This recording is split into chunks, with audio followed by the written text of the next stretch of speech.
Good day, beautiful soul family, and welcome back to Miracles Beneath the Surface.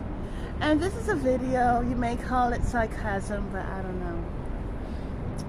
Let's go back in time.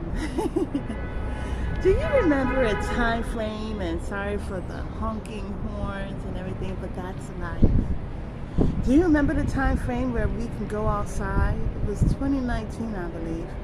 When I was doing Miracles Beneath the Surface before I had took it off of YouTube, I would go out jogging and it was just so marvelous. It felt like I could breathe because people were being obedient to the world order of staying indoors. But I decided to go outside and jog and breathe that beautiful fresh air that God has provided. And so, interesting enough, I just felt like, wow, you know, the air is just like it's taking a break. Hallelujah. Able to have good oxygen.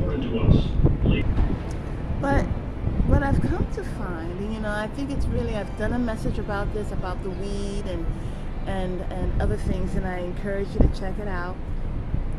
But the thing about it, beautiful soul family, is that, you know, they can't take the air that we breathe and charge it. And if they could, they would do it. But what they encourage, however, is that, well, let's go ahead and legalize weed. Now, people may be excited about, ooh, weed, yay, we can finally smoke it. But that's just very immature, because we have to say, okay, what is the cost? What is the cost? So, here's the deal. Now everywhere you go, you smell weed. Not everyone smokes weed, however, you see. But for those who smoke weed, they're excited about this. They don't realize, however, that they can't breathe oxygen. So weed is much worse than cigarettes, or even along the same line, because it's in their clothes.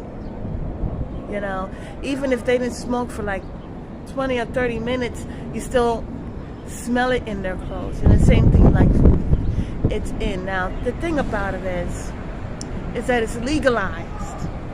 But now, can we breathe the oxygen that is provided? Can we breathe?